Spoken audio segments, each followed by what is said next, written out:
Hello students, today we are going to discuss our fourth colligative property, that is osmotic pressure। तीन हम लोगों की discuss हो चुकी हैं। ये जो हमारी colligative property है ये चौथी है। osmotic pressure डिस्कस करने से पहले हमको दो तीन डेफिनेशंस लर्न करनी पड़ेंगी। उससे पहले पहली डेफिनेशन है, इसमें एक टर्म है सेमी परमिएबल मेम्ब्रेन। इसको आप ऐसे समझ लीजिए कि सेमी परमिएबल मेम्ब्रेन एक टाइप का फिल्टर पेपर जैसा कोई चीज होती है। क्या होती है? Semi permeable membrane is a type of filter paper which allow the solute particles, which allow the solvent particles to pass through it। ये एक ऐसा फिल्टर पेपर जैसी कोई चीज होती है जो अपने अंदर से सॉल्वेंट को तो पास होने देगी। इसके पोर्स इतने छोटे होते हैं कि उन पोर्स में से होके सिर्फ कौन पास होगा? सॉल्वेंट सॉल्यूट पार्टिकल्स पास नहीं होंगे। This type of filter paper is known as semi-permeable membrane. It is a type of filter paper which allows the solvent particles to pass through it. Clear? Example क्या है? Cell membrane of plant and animals है। Second example, precipitate of some compounds। ये एक compound है, इसका नाम है copper ferrocyanide Cu2FeCN का होल 6। इसका जो प्रेसिपिटेट होता है उसको वो भी किसकी तरह बिहेव करेगा? Semi permeable membrane. आप ये समझ लो, प्रेसिपिटेट मींस पनीर जैसी कोई चीज। मैंने आपको हमेशा डिस्कस करा होगा, जब भी पीपीटी वर्ड आए आप तुरंत पहुंच जाओगे पनीर की। पनीर की एक आप लेयर कट करो ब्रेड के पीस की तरह। सपोज कर लो ये पनीर की एक लेयर है, इसको आप हल्का सा मोड़ो, इसमें 2 चम्मच दूध डाल दो। अब आप कुछ देर के बाद देखोगे मिल्क का जो वाटर है वो तो इस पनीर के थ्रू पास होके नीचे यहाँ टपकना शुरू हो जाएगा, फैट पार्टिकल्स ऊपर रह जाएंगे। इट मींस क्या हुआ कि प्रेसिपिटेट ने, पनीर ने अपने अंदर से पानी को तो पास होने दिया क्योंकि पानी सॉल्वेंट था, मगर सॉल्यूट जो कि फैट पार्टिकल्स थे उनको पास नहीं होने दिया। तो it is a type of filter paper which allow the solvent particles to pass through it. Clear? Next जो हमारा इसमें हेडिंग आएगा वो आएगा ऑस्मोसिस। जनरली आपने देखा होगा जो किशमिश होती है रेजिन, रेजिन को अगर आप डाल दोगे पानी में, आप चाहो तो ये एक्सपेरिमेंट इस समय घर पे रह रहे होगे करके देख सकते हो। ये किशमिश थी, इस टाइप की होती है, ये पानी है। कुछ देर के बाद आप देखोगे किशमिश फूल के अंगूर जैसी कोई चीज बन जाएगी, ब्राउन कलर का अंगूर बन जाएगा। ऐसा क्यों हुआ? ऐसा इसलिए हुआ, किशमिश को अगर कभी आपने तोड़ के देखा हो, आज आप एक्सपेरिमेंट भी कर सकते हो। किशमिश हो गई या मुनक्का हो गया, जो आप जब उसको तोड़ के देखोगे तो उसके अंदर जेली जैसी कोई चीज दिखाई देगी, शहद जैसी कोई चीज, जेली। यानी इसके अंदर कंसंट्रेशन बहुत ज्यादा है। जेली मींस हाईली कंसंट्रेटेड चीज होगी। ये पानी है, पानी इसके अंदर एंटर कर गया, पानी इसके अंदर एंटर कर गया और ये फूल गई। हुआ क्या? किशमिश के अंदर कंसंट्रेशन, गाढ़ापन ज्यादा था, बाहर गाढ़ापन यानी कंसंट्रेशन कम है। तो मूव कर रहा है सॉल्वेंट, मूव सिर्फ सॉल्वेंट करेगा क्योंकि इसकी जो लेयर है वो सेमी परमिएबल मेम्ब्रेन की तरह वर्क करेगी। तो the movement of solvent particles from, इसकी कंसंट्रेशन लो होगी क्योंकि ये पानी है, अंदर की कंसंट्रेशन हाई होगी। सॉल्वेंट का मूवमेंट लो कंसंट्रेशन से हाई कंसंट्रेशन की तरफ through semi permeable membrane is known as osmosis. आप सिंपल सी डेफिनेशन लिखोगे, the movement of solvent particles from low concentration to high concentration through semi permeable membrane is called osmosis. आप इसका reverse example कर सकते हो। एक अंगूर को शहद में डाल दो, शहद की कंसंट्रेशन ज्यादा है, अंगूर के अंदर लिक्विड ज्यादा होता है, पानी ज्यादा होता है, तो अंगूर के अंदर का पानी निकल के बाहर आ जाएगा, अंगूर सिकुड़ते हुए धीरे धीरे धीरे धीरे किसमिस ऐसी कोई चीज बन जाएगी। यानी वहां पर भी सॉल्वेंट मूव कर रहा है लो कंसंट्रेशन टू हाई, क्योंकि हनी की कंसंट्रेशन ज्यादा होती है। तो ये एग्जांपल आप किसमिस का याद रखोगे, क्योंकि यहाँ पे केस उल्टा हमको अपीयर हो रहा है, low concentration to high. Generally heat का फ्लो होता है हाई टेम्परेचर टू लो, यहाँ पे उल्टा केस हो रहा है लो टू हाई। क्लियर? तो हमारी दो डेफिनेशन क्लियर हो गई, एक सेमी परमेबल मेम्ब्रेन और दूसरी ऑस्मोसिस। अब हम आ रहे हैं ऑस्मोटिक प्रेशर की तरफ। ये सारे नोट्स मैंने आपको ग्रुप में सेंड कर दिए हैं, आप एक कॉपी बना लीजिए, कॉपी पे नोट्स देखना शुरू कर लो, क्योंकि लॉकडाउन लंबा चलेगा, हमको फिजिकल केमिस्ट्री कवर करनी है ऐसे ही। अभी मैं कम लेक्चर दे रहा हूँ, कल से या परसों से मैं 2-2 लेक्चर देना शुरू करूंगा और कम से कम 8 से 10 पेज आपको। न्यूमेरिकल आप लोग नहीं कर रहे हैं, न्यूमेरिकल आप लोग कर लीजिए, जो डाउट्स आए। आज मैंने टाइम दिया है 10 बजे से लेकर 11:30 बजे तक। आज का टाइम तो ये है, कल से अगर आपको टाइम चेंज करना है, आप अपने क्वेश्चन की पिक खींच के उसका क्वेश्चन नंबर सेंड कर दिया करो ग्रुप में। मैं ऑटोमेटिकली आपको या ऑडियो के थ्रू या वीडियो के थ्रू या पेपर की फोटो के थ्रू आपको उसका आंसर दे दूंगा। फिर भी अगर आपको कोई प्रॉब्लम आ रही है तो आप पर्सनली कॉल भी कर सकते हो। अब लग जाओ बच्चों, 24 घंटे मेहनत कर लो, जितना भी आप कर लोगे वही काम आएगा। नेक्स्ट हमारा जो है टॉपिक वो है ऑस्मोटिक प्रेशर। इसमें हम एक डायग्राम बनाएंगे। पहले ये एक पिस्टन लगा हुआ है जिससे कि हम प्रेशर अप्लाई करेंगे। ये प्रेशर को नापने का एक मीटर है, जैसे आप गाड़ियों में अपना टायर प्रेशर नापते हो, this is known as pressure gauge. अब आपने क्या करा, कैपिलरी ट्यूब आपने सुना होगा, 11वीं में पढ़ ली होगी, बहुत पतली ट्यूब होती है, कैपिलरी एक्शन से पानी ऊपर चढ़ता है, ये भी आपको पता होगा। ये एक डायग्राम, ये हमने बीच में एक पार्टीशन लगा दिया, this is semi permeable membrane. क्या है ये? Semi permeable membrane. मैंने शॉर्ट में लिखा है इसको, आप लोग समझ रहे होंगे, SPM। This is capillary tube,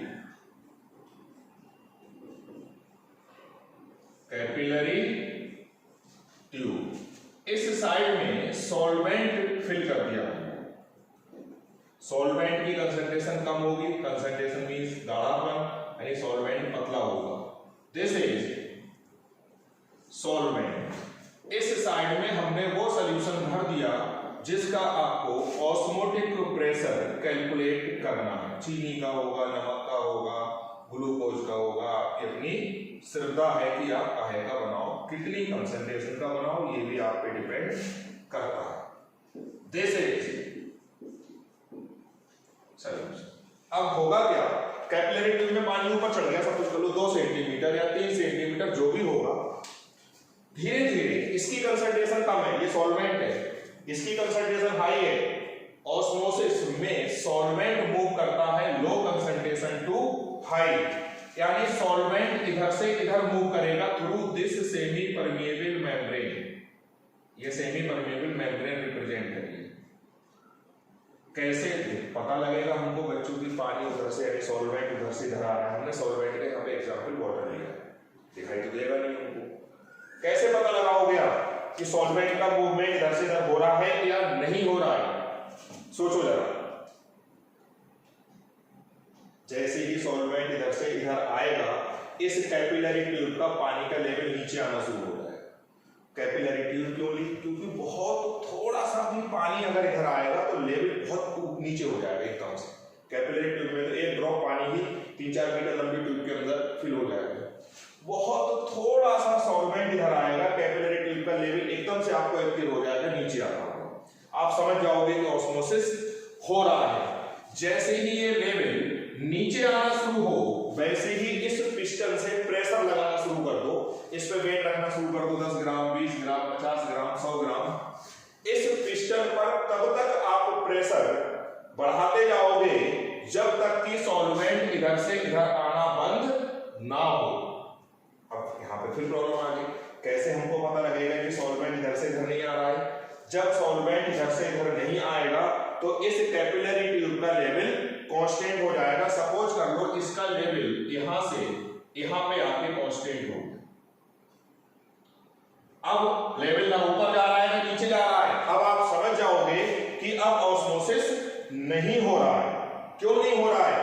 उधर से सॉल्वेंट इधर आ रहा था, हमने इधर से उस पर प्रेशर लगाया और इतना प्रेशर लगाया कि सॉल्वेंट इधर ना आ पाए। कितना प्रेशर लगाया इस सॉल्यूशन के ऊपर, उसकी रीडिंग इस प्रेशर गेज से आ जाएगी। वही इस सॉल्यूशन का क्या होगा? Osmotic pressure. हमने बार-बार प्रैक्टिकल करे, कंसंट्रेशन डबल करी तो पता लगा ऑस्मोटिक प्रेशर डबल हो गया, कंसंट्रेशन ट्रिपल करी तो हमको पता लगा ऑस्मोटिक प्रेशर ट्रिपल हो गया। इसका मतलब ये हुआ कि osmotic pressure is also a colligative property. अब हम अगर इसकी डेफिनेशन दें इसकी ऑस्मोटिक प्रेशर की, ऑस्मोटिक प्रेशर यानी ऑस्मोसिस को रोकने के लिए हमने प्रेशर अप्लाई कहां करा? सॉल्यूशन पे। तो डेफिनेशन क्या हो जाएगी? The external pressure applied on solution, the external pressure applied on solution in order to stop the process of osmosis is called osmotic pressure। फिर से मैं रिपीट कर रहा हूं, प्रेशर हमने अप्लाई करा किस पे? सॉल्यूशन पे। कितना? जितना कि ऑस्मोसिस फिनोमिना को रोक दे। तो हम वही डेफिनेशन बोल रहे हैं, the external pressure applied on solution, क्योंकि अप्लाई सॉल्यूशन पे करा गया है। The external pressure applied on solution in order to stop the process of osmosis is called osmotic pressure। ये डायग्राम भी मैंने आपको नोट्स में भेज दिया है। अब यहां पर आएगा फार्मूला ऑस्मोटिक प्रेशर को कैलकुलेट करने का। एक इक्वेशन दी थी that is known as 1/2 equation. आपने एक फार्मूला पढ़ा होगा PV equal to nRT, ideal gas equation 11th में सबने पढ़ी होगी, सबको याद होगी। P is the pressure, V volume, N number of moles, ये गैस कांस्टेंट और ये टेंपरेचर इन केल्विन। गैस के प्रेशर को हम रिप्रेजेंट करते हैं P से। लिक्विड्स के प्रेशर को हम रिप्रेजेंट करेंगे एक लेटर से, ये दिस इज कैपिटल पाई। ऐसे बनाओ या ऐसे बनाओ या ऐसे। ये स्मॉल पाई होती है जो आपने मैथमेटिक्स में पढ़ी होगी 22/7। ये दो पैरेलल लाइनें आ रही होती हैं, ये कैपिटल पाई है। लिक्विड्स के प्रेशर को रिप्रेजेंट करते हैं इस कैपिटल पाई से। तो pi is the osmotic pressure, N/V RT। N is the number of moles of solute, V is the volume. अच्छा, नंबर ऑफ मोल्स कैसे निकालते हैं? Weight upon molecular mass. ये N की वैल्यू आप यहां पुट करो तो ऑस्मोटिक प्रेशर N की वैल्यू मैं पुट कर रहा हूं W small upon MV RT। इसकी हेल्प से जनरली हम जो न्यूमेरिकल आएगा उसमें निकालेंगे molecular mass of solute. Pi osmotic pressure है, W है mass of solute in gram, M is the molar mass, V is the volume, R is the gas constant, T is the temperature. यहां पे जो सबसे important point है वो है कि R की हम कौन सी वैल्यू यूज करेंगे। वॉल्यूम आप हमेशा लोगे लीटर में, ध्यान रखना। अब R की वैल्यू 0.0821 ले ली तो पाई की वैल्यू निकल के आएगी एटमॉस्फेयर। वॉल्यूम को लीटर में लिया, जनरली ml में दे रखा होगा, आप उसको लीटर में कन्वर्ट करना। R की वैल्यू अगर 0.083 यूज करोगे तो पाई का यूनिट क्या में आएगा? बार में। हमको एटमॉस्फेयर में निकालना है या बार में। अगर सपोज कर लो कोई एमसीक्यू क्वेश्चन में पाई की वैल्यू पास्कल में, तो आप पहले एटीएम में निकालोगे या बार में निकालोगे, फिर उस एटीएम को काय में कन्वर्ट करोगे? पास्कल में। रिलेशन आपको पता होगा, 1 atmosphere equal to 1.01325 into 10⁵ pascal. यहां पे ध्यान रखोगे आर की या तो ये वैल्यू यूज होगी या ये वैल्यू यूज होगी। पाई की वैल्यू ध्यान रखना, वॉल्यूम काय में आना है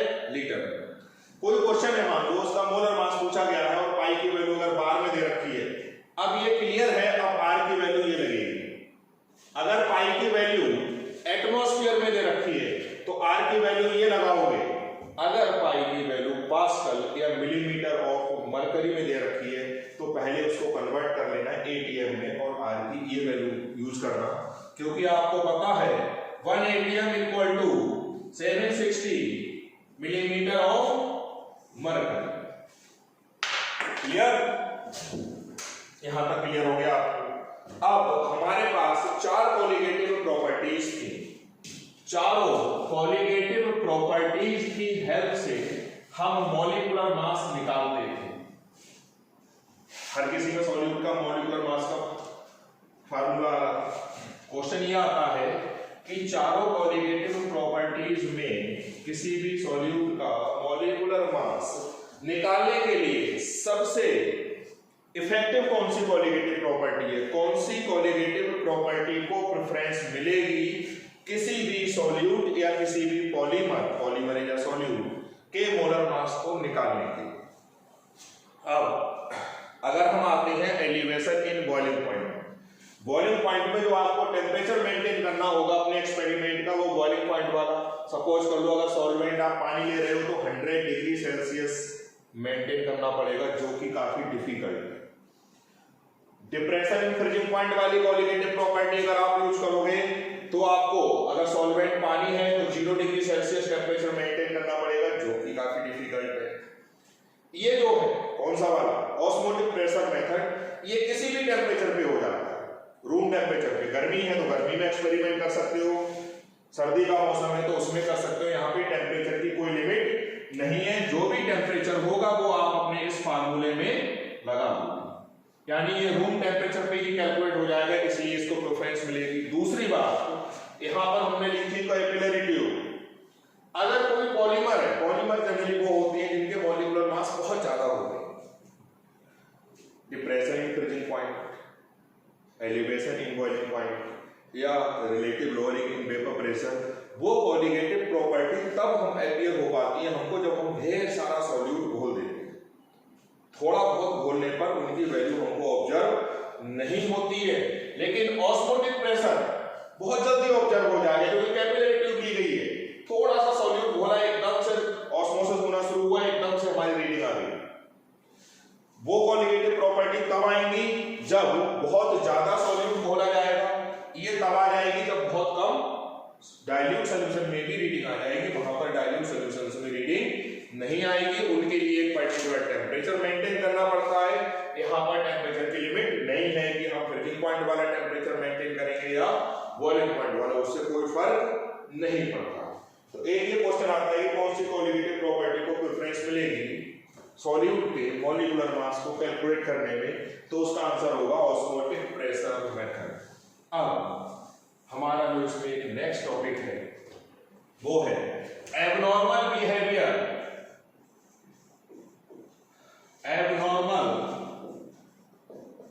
बिहेवियर ऑफ सॉल्यूट। ये इसलिए बोला है जैसे हमने ग्लूकोज घोला, सुक्रोज घोला, यूरिया को घोला, तो घोलने के बाद सॉल्यूशन में जाके वो सॉल्यूट्स ना वहां पे जाके डिसोसिएट होंगे और ना एसोसिएट होंगे। 100 मॉलिक्यूल घोलने के बाद भी 100 रहेंगे। थ्योरेटिकली अगर हमने 5 घोलने के बाद भी कितने रहेंगे? 5। लेकिन कुछ सॉल्यूट ऐसे होते हैं जो सॉल्यूशन में घोलने के बाद या तो डिसोसिएट हो जाते हैं या एसोसिएट हो जाते हैं। इनको हम बोलते हैं एबनॉर्मल बिहेवियर ऑफ सॉल्यूट। और ये 2 टाइप के हैं। पहला है डिसोसिएटिव टाइप। हम पहले उन सॉल्यूट्स को डिस्कस करेंगे जो घोलने पर डिसोसिएट हो जाते हैं। जैसे NaCl, आपने एक मॉलिक्यूल घोला, सॉल्यूशन में जाके 2 पार्टिकल्स में ब्रेक हो गया। और कॉलिगेटिव प्रॉपर्टी तो सिर्फ और सिर्फ नंबर पे डिपेंड करती है। हमने घोला 1 और वो बन गए 2। हम सोच रहे थे कि बॉइलिंग पॉइंट में एलिवेशन 1 डिग्री का होगा, लेकिन प्रैक्टिकली यहाँ कितने डिग्री का हो चुका होगा? 2 डिग्री का, क्योंकि नंबर ऑफ पार्टिकल्स डबल हो गए। सिमिलरली हमने घोला CaCl2, एक मॉलिक्यूल घोला आपने, लेकिन वो कितने पार्ट्स में ब्रेक हो गया? 3, एक कैल्शियम एंड 2 क्लोराइड। हम सोच रहे थे कि एलिवेशन 1 डिग्री सेल्सियस का होगा, लेकिन प्रैक्टिकली एलिवेशन हो चुका होगा 3 डिग्री सेल्सियस का। जो हम थ्योरेटिकली सोच रहे हैं एक्सपेरिमेंटल वैल्यू उसकी डिफरेंट आ रही है। इस टाइप के सॉल्यूट्स कैसे होंगे? तो डिसोसिएटिव टाइप। अब हम सोच रहे थे कि एलिवेशन 1 डिग्री का होगा, लेकिन कितने डिग्री का हो चुका है यहाँ? 2 डिग्री। यहाँ पर हम चाह रहे थे कि हम सोच रहे थे कि एलिवेशन 1 डिग्री का होगा, लेकिन प्रैक्टिकली कितने डिग्री का हो चुका होगा? 3 डिग्री का। एक्सपेरिमेंटल कोलिगेटिव प्रॉपर्टी अलग है और थ्योरेटिकल कोलिगेटिव प्रॉपर्टी की वैल्यू अलग है। इस रेशियो को हम स्मॉल आई से रिप्रेजेंट करते हैं और बोलते हैं 1/2 फैक्टर। क्या बोलेंगे? इस आई को 1/2 फैक्टर। ये बताएगा कि एक्सपेरिमेंटल कोलिगेटिव प्रॉपर्टी की वैल्यू कितने टाइम्स हो गई। सपोज कर लो आई की वैल्यू 1.7 है, it means experimental value colligative property की थ्योरेटिकल वाली वैल्यू से 1.7 टाइम्स हो गई। अगर आई की value 3 I, it means experimental colligative property की वैल्यू थ्योरेटिकल वैल्यू की 3 टाइम्स है। इसको हम कैसे कैलकुलेट करते हैं? हम लिखेंगे experimental value of colligative property to the theoretical value of colligative property. Suppose कर लो NaCl हमने लिया और इसके 100 मॉलिक्यूल्स ले लिए। थ्योरेटिकली आप तो कह रहे थे आपने 100 मॉलिक्यूल्स बोले, लेकिन वो 100 मॉलिक्यूल्स जब आयोनाइज हो गए होंगे तो 100 से कितने बन गए होंगे? 200। 100 सोडियम और 100 क्लोराइड। एक्सपेरिमेंटली कितने पार्टिकल्स हो गए? 200। थ्योरेटिकली आपने कितने बोले थे? 100। तो आई की वैल्यू कितनी हो गई? 2। आई की वैल्यू ज्यादा आई, इसका मतलब है कि एक्सपेरिमेंटल कोलिगेटिव प्रॉपर्टी थ्योरेटिकल की 2 टाइम्स है। सिमिलरली कैल्शियम क्लोराइड का केस ले लो, आपने 100 मॉलिक्यूल्स बोले तो थ्योरेटिकली इसकी वैल्यू तो हो गई 100, लेकिन प्रैक्टिकली पार्टिकल्स बन गए होंगे 100 कैल्शियम और 200 क्लोराइड, यानी 300। आई की वैल्यू कितनी आई? 3। लेकिन ये वैल्यू तब आ रही है जब हम ये एज्यूम कर रहे हैं कि ये 100% आयोनाइज होगा, यानी आपने 100 पार्टिकल्स बोले तो 100 के 100 आयोनाइज हो गए। कितना आयोनाइजेशन हो रहा है उसको बोलेंगे alpha. Alpha is degree of dissociation. Alpha is degree of dissociation. एक फार्मूला है जो आई और अल्फा में रिलेशन बताएगा, मैं अभी बता रहा हूं। सपोज कर लो NaCl है, फिर समझ लो बच्चों बहुत ध्यान से, ये डिसोसिएट हो रहा है 80%, यानी अगर आप 100 मॉलिक्यूल्स डिसॉल्व करोगे तो सिर्फ कितने आयोनाइज होंगे? 80। अब देखो आपने थ्योरेटिकली कितने डिसॉल्व करे? 100। अब इन 100 में से 80 मॉलिक्यूल्स आयोनाइज हो गए।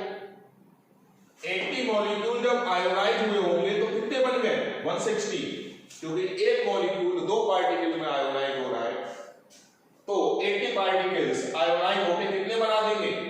160। और 20 एज सच पड़े रहेंगे।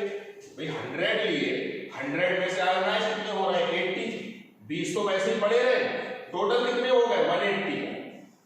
तो आई की वैल्यू कितनी हो गई? 1.8।